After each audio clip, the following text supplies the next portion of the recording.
আমি মুসলমান হওয়ার পরে আমার জন্মদাতা পিতা ঘোষণা করছে আমাকে যেখানে পাবে সেখানে জবাই করবে। আমি যখন মুসলমান হয়েছি সর্বপ্রথম মাথায় পাগড়িটা পইরা, জুব্বা পইরা, আগে তো প্যান্ট শার্ট পরতাম, জুব্বা টুব্বা পইরা, মাথায় পাগড়ি পইরা দীর্ঘ 7 মাস আত্মগোপনে ছিলাম, লুকায় ছিলাম, পলায় ছিলাম। 7 মাস পরে যখন মাথায় পাগড়ি পইরা, জুব্বা পইরা বাড়িতে আসছি, আসার পর আমার বড় ভাই আমাকে দেখা মাইর শুরু করছে। দেখাই মায়ের কেন পাগড়ি বইরা, জুব্বা টুপি পইরা ঘরে ঢুকলাম। মারতে মারতে মারতে মারতে আমাকে খাটের উপরে শোয়াই দিছে। বড় ভাই মারতেই পারে, কিচ্ছু বলি না। মাইটের খাইয়া একটা পর্যায়ে বৈশা রয়েছি। আমার দাড়িগুলোর মধ্যে বেরা বলতেছে, মৌলবি তুই যদি দাড়ি না ছাড়ো তোর দাড়িগুলো এখন চাইসা দিব। হাতের মধ্যে বটি নিছে, দাও নিছে।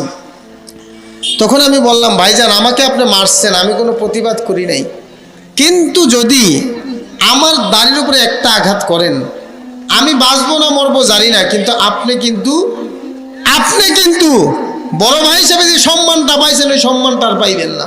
খবরদার, আমাকে মারতে মনে হচ্ছে আরো মারেন, দাড়িতে আঘাত করেন না। তখন আমার বড় ভাই যখন দাড়িতে ধরছে আমি তাকে ধাক্কা মেরে ঘর থেকে বের হয়ে গেছি। মনের মধ্যে বড় কষ্ট যে বাপ মার জন্য কাঁদতে কাঁদতে বাড়িতে আইলাম, ওই বাপ মার সামনে আমাকে বড় ভাই মাইরা ঘর থেকে অপমান করে বের করে দিল।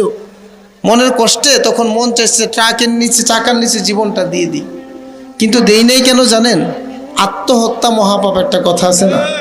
মুসলমান হয়েও যদি কেউ আত্মহত্যা করে, এই আত্মহত্যা করাটা একটা কুফুরির শামিল।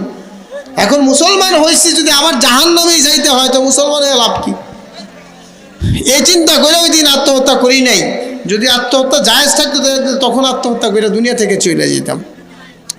বাজান, দীর্ঘ 14 বছর কেঁদে কেঁদে আল্লাহর কাছে দোয়া করেছি। আমি মাদ্রাসায় যখন পড়ি, দারুল উলুম দেওবন্দ নারায়ণগঞ্জে, মাদ্রাসায় পড়া অবস্থায় আমার দাড়ি ভালো করে উঠে নেই, তখন থেকে আমি মাঠে ময়দানে বয়ান করি।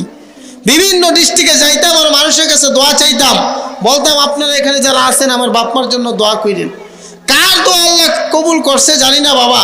দীর্ঘ 14 বছর পর আইসা যে বাবা আমাকে জবাই করতে চাইছে, 14 বছর পরে ইউটিউব থেকে আমার বয়ান শুই না, ওই বাবা কালেমার ছুরির নিচে গলা দিয়ে নিজে ইসলামের পথে কুরবানি হয়ে গেছে। 14 বছর পরে আইসা আমার বাবা আমার হাতে হাত রেখে কালেমা পইরা মুসলমান হয়ে গেছে। জোরে কন্যা ছিল বাজান, এগুলো আল্লাহর কুদরত। কি বলেন, ঠিক কিনা? যে বাবা আমাকে জবাই করতে চাইছে, 14 বছর মেহনত, চোখের পানির বরকতে, আপনাদের দোয়ার বরকতে তাকে হেদায়েতের মালা পরাই দিয়েছেন কে? আল্লাহ।